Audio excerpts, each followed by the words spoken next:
I'm Jen Taylor Skinner, and this is the Electorette. In this episode, I speak with Lynne Olson, author of The Sisterhood of Ravensbrück, about a group of French women, many from the resistance, who were imprisoned in Ravensbrück, the Nazis' only all-female concentration camp.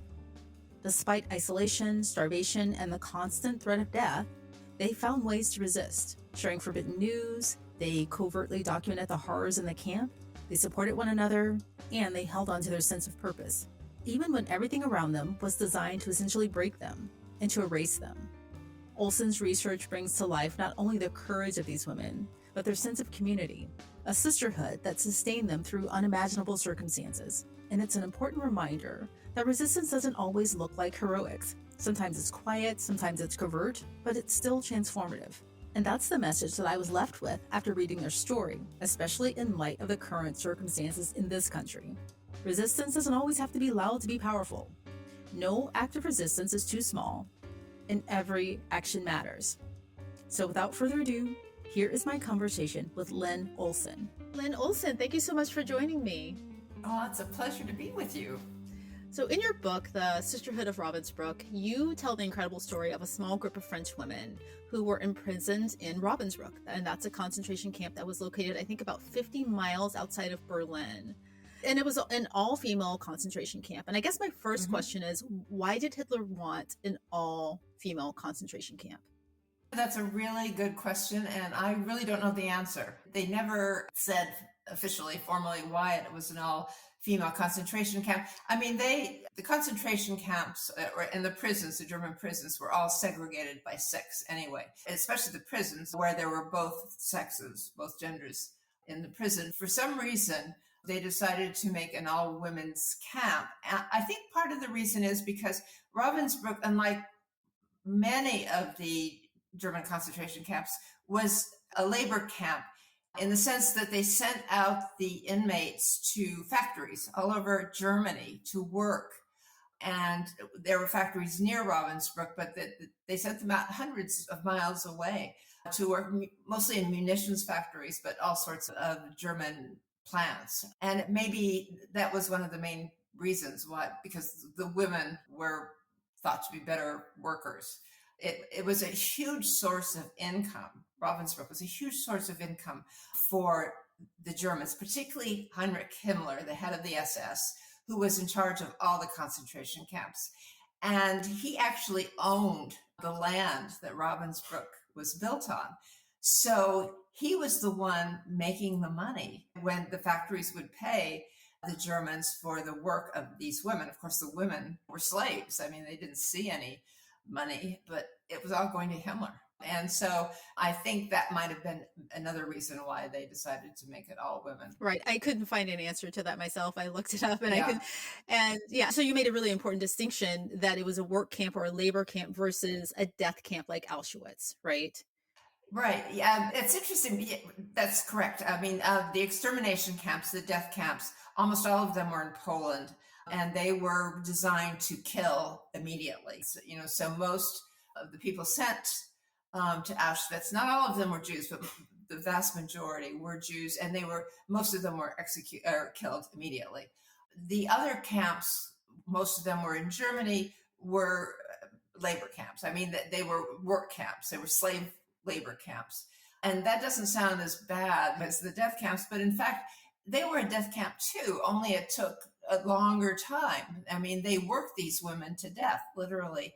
And once they got to the point where the conditions at Auschwitz were horrendous, so they weren't fed well. I mean, they were fed almost nothing. Ravensbrück was a petri dish of disease, and the work was horrendously difficult. And so usually within a few months, most women were done. I mean, really done physically. And once that happened, then they were killed. So it took a bit longer for them to die. But I think the lifespan was like 6 months, if that. So the Germans had no intention of letting them live, but they wanted to work them until they died. Right. And I only make that distinction just to give some context for the book and for the conversation. But like you said, the conditions weren't such that they were intended to stay alive, right? There was No, disease, there no, were medical exactly. experiments, and it was horrible. And so they weren't expected to really live, though they weren't killed immediately. So Exactly. I mean, it was really kind of a living death while they were in Ravensbrück. They did everything, and it wasn't just the horrible living conditions. I mean, they were actually physically abusing these women at the same time. I mean, you could be killed for looking cross-eyed at a guard. I mean, there were plenty of instances where that happened, where women would be working, for example, say on a road, and one wasn't working fast enough. So they would just be executed right there. So the chances of living until the end of the war were almost non-existent. your book focuses on, like I mentioned at the beginning, a group of French women who were, I think, mostly a part of the French resistance. But though there were women from all over, there were Polish women, there were Soviet women, I think women who were from Germany, but the French women are the focus of the book. Can you tell me about who they were, what their backgrounds were, and what they had in common, aside from being French? Right. Um, there was the French, there were about 6,000 French women, and that was a very small group. I mean, Ravensbrück overall had about 130,000 over the duration of the war, 130,000 women. Most of them were from resistance movements in the various countries of occupied Europe. The French women were, as I said, only about 8,000, but they were from all over. They were from all over France. They were from all different occupations. They ranged from countesses and aristocrats to cleaning women.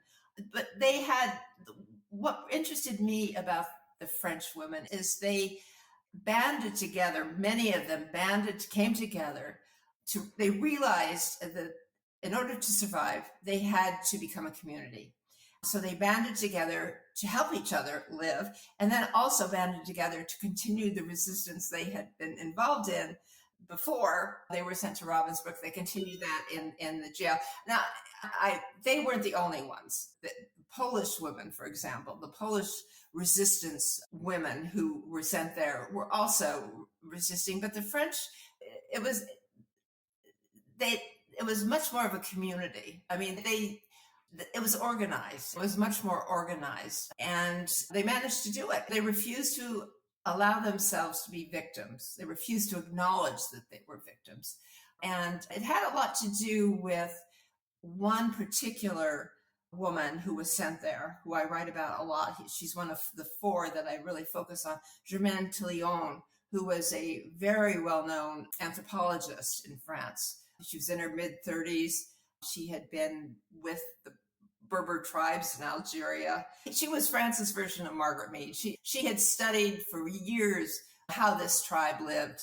And so she was very much, she was used to studying how societies are organized. And she started studying how Ravensbrück was organized.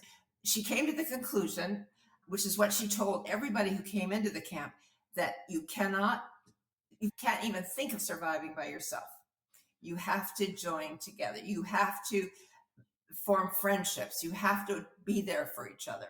And you may not survive, but that's your only possible chance. And so she really led this group. And so I think that they were very distinctive because of the fact that they came together so well. Right. And each of the demographics who were imprisoned at Ravensbrück, they all have their own path and their own story. And each one is worth, I think, teasing out and telling their unique story.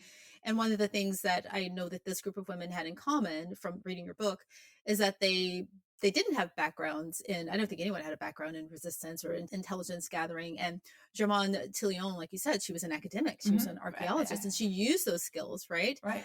And I, for lack of a better description, I was kind of on the edge of my seat with some of the stories, because before she was taken and imprisoned in Ravensbrück, she was doing her academic work, but she was also in the intelligence. And there's a story of And you can tell me how this happened, but there's a story of how she was captured, right? And there's also the story of, I think, Genevieve de Gaulle, Hmm. who, of course, everyone knows the de Gaulle name, Charles de Gaulle. Both of their stories of how they were caught while they were doing resistance work and taken to Ravensbrück are really interesting. You can choose which one you want to tell, because those stories really kept me on the edge of my seat. Germaine Tillion was one of the organizers, or one of the leaders of the first organized resistance network in Paris. And this was just a few months after the Germans had occupied France. And at that point, hardly anybody in France was resisting. I mean, nobody had thought that the Germans were going to be able to do what they did, which is just to crush the French army. And so everybody was still in a state of shock and they had no idea what they were going to do, but the resistance was not at the top of the list. She was one of the very few, Germaine was one of the very few French persons who stood up almost immediately. She was so angry that the French government had given in so quickly. So she helped organize this first resistance network. And that network was really important because it was the first, but also they had no idea what they were doing. These people, as you said, had no experience. Why would they have any experience in resistance work and spying? I mean, they were living their lives. And they had to learn very quickly, and they made a lot of mistakes. I mean, they got involved in all sorts of things, collecting military intelligence, helping Allied soldiers escape from prison camps, just a variety of resistance activities, publishing an underground newspaper. It was a lot of stuff that they were doing, and they weren't really well equipped at that point to do it. They were infiltrated by German double agents, French people who were working for the Germans. And she was actually betrayed by a Catholic priest who had come to her and said he wanted to help. He was very anti-German. He was known for giving sermons at his church that were very anti-German, very pro-resistance. Everybody wondered why he was doing that. He was being so courageous. And he was doing it to lure young people who were involved in the resistance to make friends with him. And he betrayed them. Well, he got in touch with Germaine, and she was very skeptical at first, but thought in the end that he was legitimate, and he wasn't. He was a Catholic priest, and he did lead a parish in the suburbs of Paris, but he had been an agent of the Gestapo for a number of months before then. He was being paid by the person. He would get a certain amount of money for every resistance member he betrayed. And so she was betrayed by him, as were a number of other people.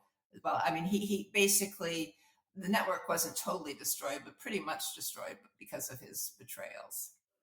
And also there was Genevieve de Gaulle, and I think her story was really interesting. She was the 22-year-old niece of Charles de Gaulle.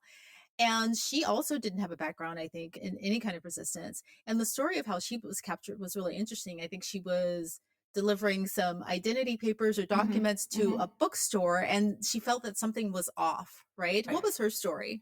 Yeah, Genevieve de Gaulle was a college student when the war began, and she was Charles de Gaulle's niece. She was the daughter of his oldest brother. The whole de Gaulle family was involved in the resistance, but the two most outspoken, the two most ardent members of the resistance were, of course, Charles de Gaulle, who was in London leading the Free French, and his niece, Geneviève. She was very different from him. I mean, she was very incredibly smart. As I said, she was a college student, but she was very reserved. She was almost shy. She didn't go around promoting herself like her uncle did. But what she did have was an incredible stubbornness, an incredible independence, incredible belief, as he did, in the idea of France and freedom. He went to London when the French government capitulated to lead, the Free French. She stayed in France and began resisting almost immediately. Her forms of resistance early on were things like tearing down flags, and virtually everybody who wanted to do something They didn't know what to do. They didn't know if anybody else, wanted to resist. It took a long time for people to collect, to begin to talk to each other and say, okay, yeah, let's unite and let's do something together. So she really was trying to figure out what to do. She got involved with an underground newspaper, which actually became the largest resistance newspaper in the country by the end of the war. It was well over 400,000 circulation. But as you said, she was young. She was a college student. She was 21 when she first got in. Well, she was 19 when she first got involved. And the other people that she got involved with in this newspaper were also very young. They were college students as well. So they formed this newspaper, and she eventually became its managing editor. One of the things that she was really determined to do was to convince everybody that they should follow her uncle, that her uncle was the leader that everybody wanted, or that she thought that everybody should have. A lot of people, they had no idea who Charles de Gaulle was. I mean, he was just this obscure, young minor general who had fled to London. And there was a feeling among the early resistance members that he should never have done that. He should have stayed and fought in France rather than to escape to London. So she was really on her own for a long time, trying to convince people that he really was the one that could lead occupied France out of the horrible situation they were in and on to victory. And she eventually convinced her colleagues of that. So anyway, she was one of the very few women who were involved on an important level on this newspaper. And she had been doing that for quite some time. The Gestapo was cracking down on this organization. And one day she was on her way to Mass. She was very religious, very much of a Catholic, on her way to Mass, and she was going to drop off some false documents, identity papers, at a bookstore, which was called a post office. It's where resistance members left documents or whatever that were going to be picked up by somebody else. So she went into this bookstore and there was nobody there. And she immediately got alarmed and the owner wasn't there. And so she went to the office and dropped these documents, incriminating documents, in the office, and came out. And she was confronted by a very threatening looking guy. And it turned out to be a French agent of the Gestapo. They were on the lookout for, they had figured out that what this bookstore was really doing. And so she was arrested by then and taken to prison. And so that's how both these women, who were very important to the resistance once they were in Ravensbrück, right? That's how they ended up there. And they continued their resistance while they were in prison. And there was this one refrain that Germaine Tillion kept repeating, or it was repeated at least throughout the book. And if you can tell me the significance of it, she would say, I look at you, I judge you, and I weigh you, right? She said that to one of the German soldiers when she was in prison. Can you tell me about that phrase? It's a wonderful story.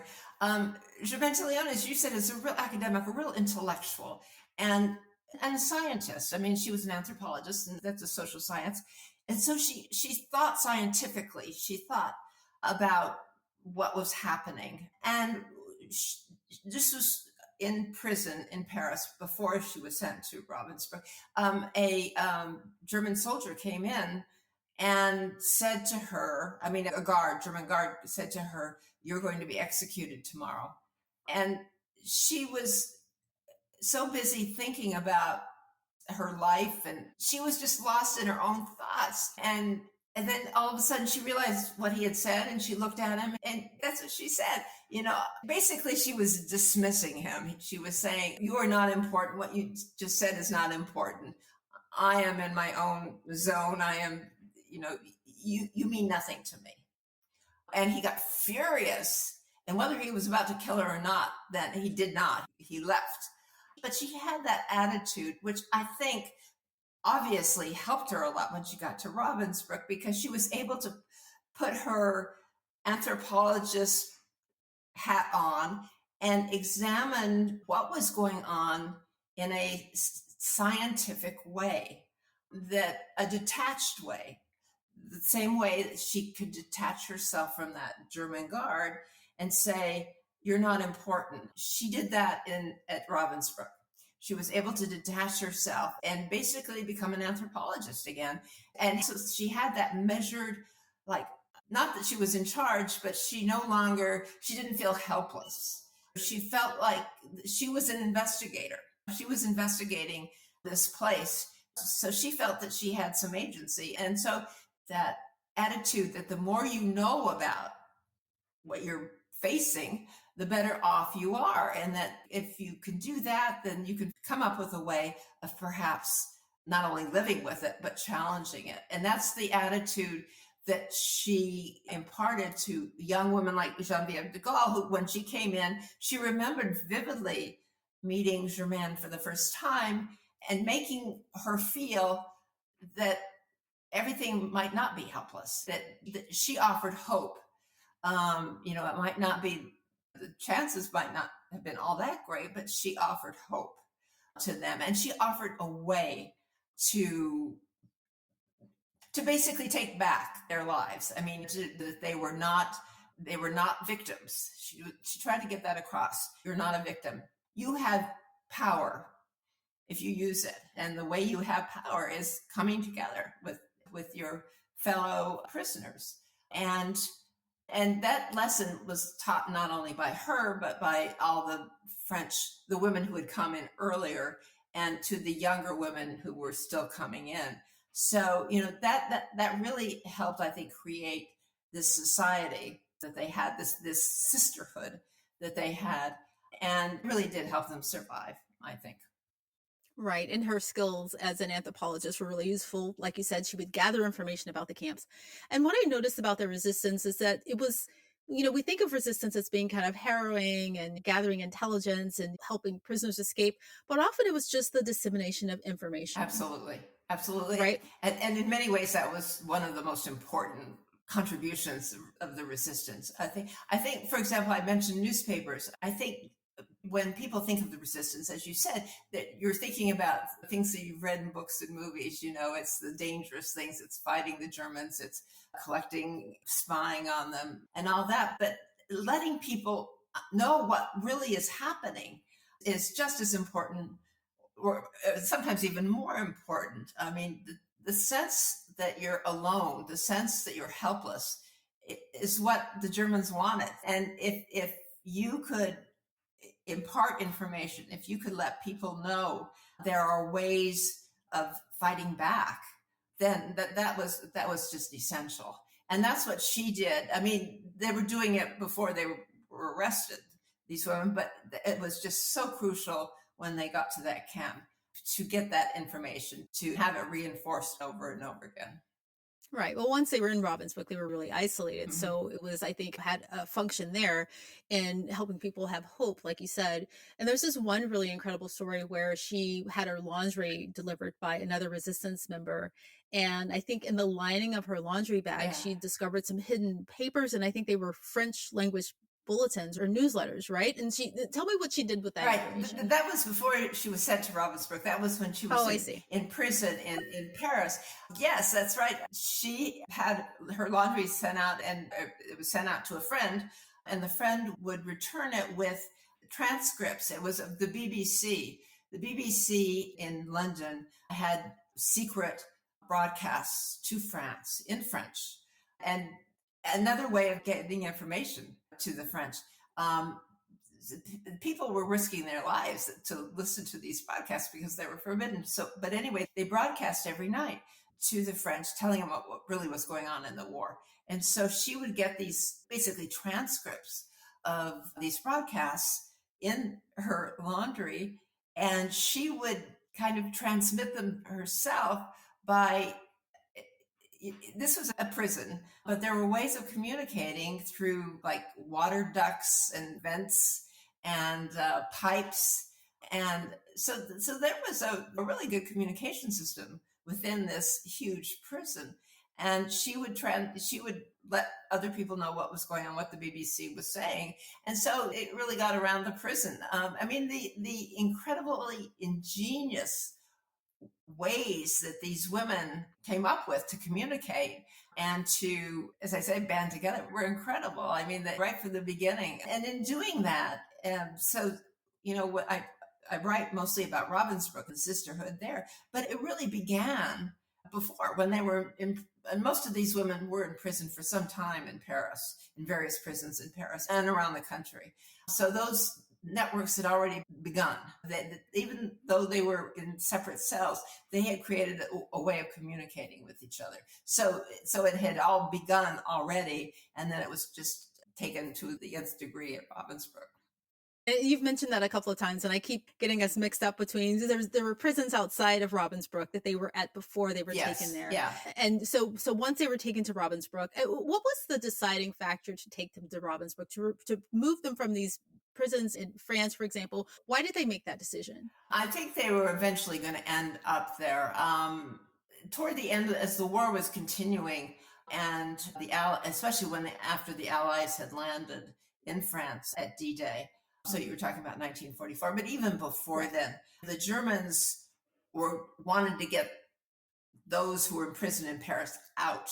They wanted to send them to Germany so that they could not be liberated. But they also, I mean, the Germans, as the war went on too, the Germans started losing, starting in 1943, and they desperately needed more labor in Germany. So I think that's one of the reasons why, as the war went on, more and more of these women were sent to Germany.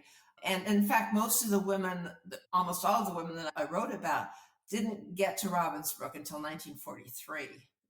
I mean, Ravensbrück was started in 1939, and there were a lot of prisoners there, but they were mostly from the countries that Germany had attacked first, Poland, Russia, the other countries of Eastern Europe. So the French really were kind of latecomers, and the other Western European women. So, but I think that was a main reason why so many women were sent during that period, is just because they needed more workers. Right. And they needed them to make ammunition. And they resisted that. I think in the end, they ended up not doing that, or did they?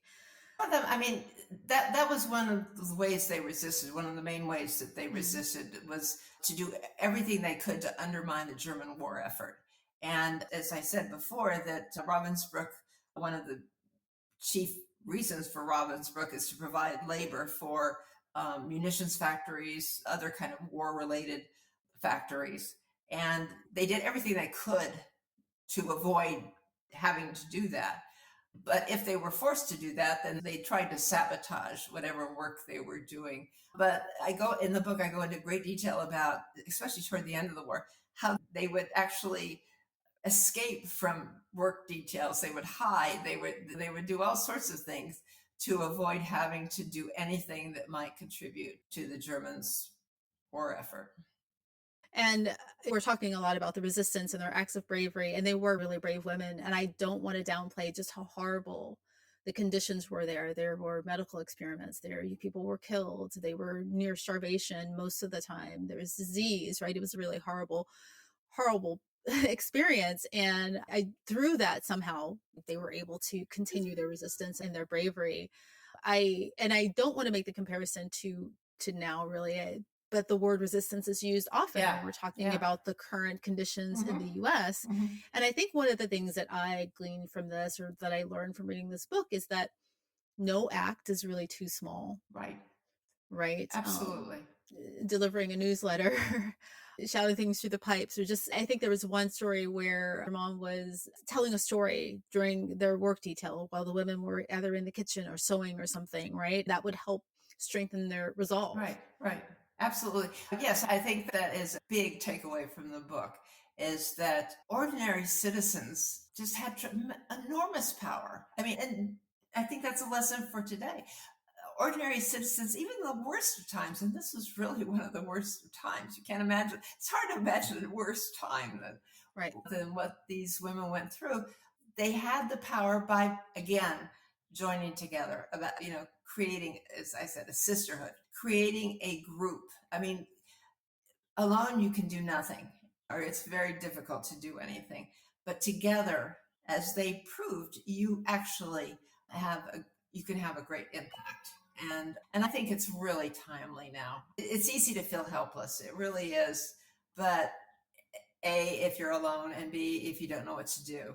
But if you can find a community, if you can do marvelous things. And these women proved it. They proved it after the war as well. I mean, I think the whole idea of they felt like they were sisters. Till the end of their lives, the four women that I focus on really felt like they were blood sisters. They obviously weren't, but there was that incredible close connection that they had, that they retained for the rest of their lives. And it really made a difference during the war and after.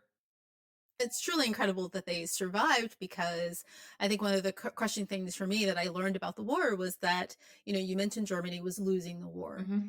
And towards the end, when they realized they were losing the war, they were kind of in this scramble to get rid of evidence in the form of prisoners, which meant that they were kind of rushing to kill people, Mm-hmm. basically, right? That's right. And so it was really a miracle to survive Mm-hmm. that, Mm-hmm. right? I Yes. mean, the four women that you focus on in the book, it's really a miracle that they came out. Yes. Right? Yeah. Right.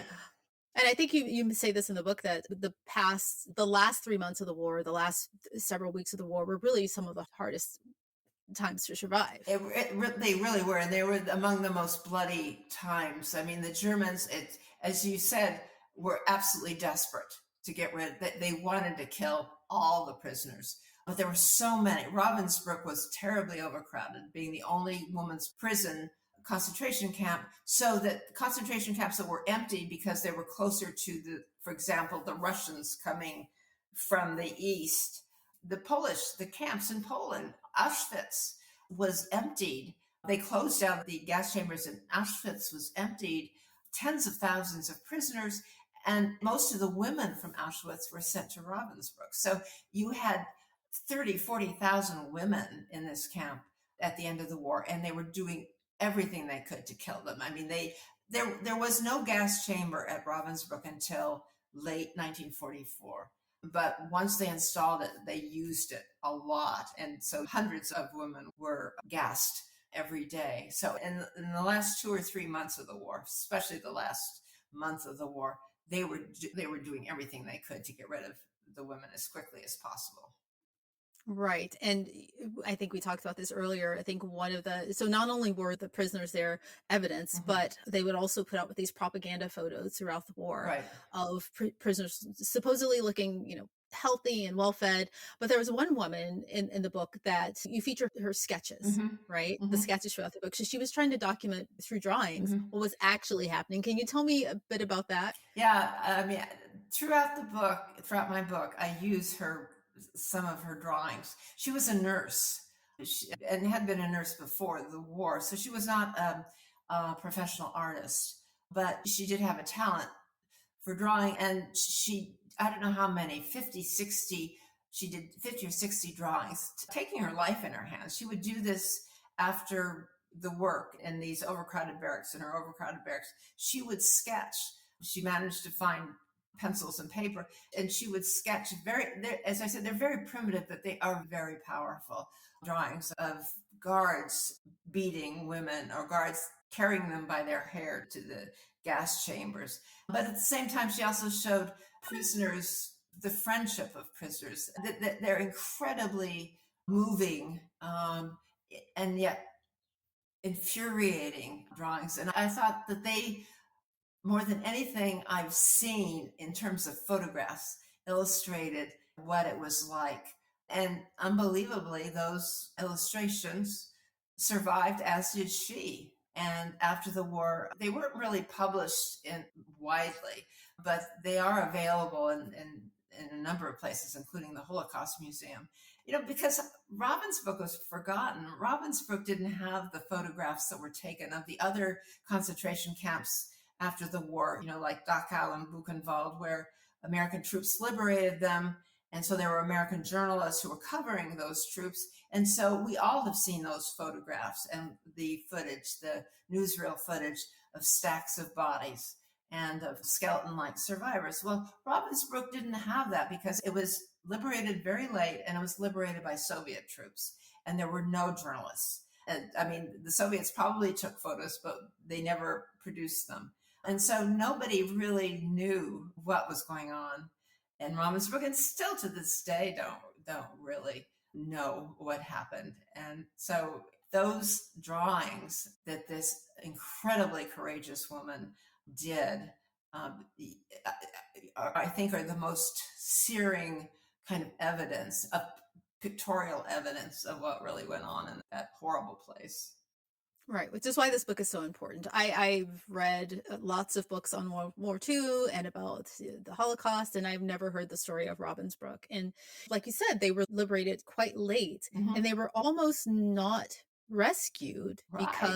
because why? Well, basically because everything was falling apart, and the Allies. We can kind of understand why they had this mindset, but the Allied military force, the Allied military forces, said they were going to try to liberate the camps. That they would have to wait until to victory, until the Germans were defeated, and they were told that people were dying, thousands of people were dying every day in these camps, but they still, were very rigid in their mindset. No, we have to get victory before we can rescue. And so Hitler had ordered all the inmates of these camps to be killed. And so it was a real race against time toward the end of the war. And it was thanks to really the Swedes. The Swedish Red Cross was the one who, the top official of the Swedish Red Cross, came up with the idea of a rescue mission for these camps. And it's a great story. I mean, he tried desperately to convince Himmler to let the Swedes go in and rescue these people. And Himmler put him off until Himmler finally realized that the Germans were about to lose the war. And so he eventually gave in. And really, in the nick of time, the Swedes sent rescue missions to Ravensbrück and to other camps. This rescue mission got out, I think, about 6,000 women from Ravensbrück. We're talking within 5 days. We're talking in late April of 1945. And almost everybody in that camp was close to dying when they were rescued. And that rescue mission did the same in other camps. So I think overall, like 16,000 concentration camp inmates were saved by the Swedish Red Cross. And God only knows. I mean, and a number of them died. They were so in such bad shape that many of them died on the way or once they got back to their countries. But probably almost none of them would have survived if it hadn't been for that rescue mission. Right, you said 16,000. 16,000 overall from the various camps. I mean, it also went to a number of the men's camps too. It got out. But 6,000 women from Ravensbrück, including many Jews, many of the Jews who had come from Auschwitz, the Jewish women who had come from Auschwitz, they were rescued in that by the Swedes. Yeah. I don't want to spoil the book, but just the women that we've talked about here, they survived, obviously, which is how we have a lot of these stories. Yeah. Were there any other lessons that we can glean from that moment to apply to, I guess, women's resistance now or activism or anything? I don't really want to make those comparisons because what we're living now isn't even remotely comparable. Right. But resistance is important still. I think one of the things that really interested me is the women. Who were these women? Why did they do this when other women didn't? And I think it's particularly interesting because they came from a society, the French, to some extent, was a very conservative patriarchal society in which women were really treated as second-class citizens. They were expected to be wives and mothers, and that was basically it. But these women were badasses. I mean, they were really independent. They were really strong-willed. They weren't going to let anybody, including their own country, tell them what to do. And I think that's one of the interesting lessons, I think, in terms of that they were determined to fight for what they thought was right. There's one quote in that book that I really love. It's from one of the women I write about. She said something to the effect that we were willing to fight for the freedom of a country that had not given us our basic human freedoms. She said, but it was still our country, and we were prepared to die for it. And I thought that was really interesting. That they loved their country, but they saw what it was doing was wrong, and they cared deeply about doing what was right. And the other thing that was really interesting to me about talking about strength is that most of them had very strong mothers. It was very interesting how, with the exception of Geneviève de Gaulle, whose mother died when she was very young, but the other three that I write about, mothers were incredibly, as I said, strong and incredibly determined that their daughters could do whatever they wanted. They were encouraged to go to college. They were encouraged to find something that they wanted to do. And so for me, that was a great lesson. And I think those women passed it down. The women that, that I write about passed it down to their own families. So it was just an extraordinarily interesting experience for me to write about these women. And I've written a lot about the resistance, but to examine their lives from the beginning, from the time they were children until they were sent to Ravensbrück, and then afterwards. I think it was one of the most illuminating experiences I've had as a writer. Yeah. It was really impactful for me to read it. An incredible book. Lynne Olson, thank you so much for joining me. Thank you for writing this book, and everyone should pick up a copy and learn about the incredible women of Ravensbrück. Thank you, Jen.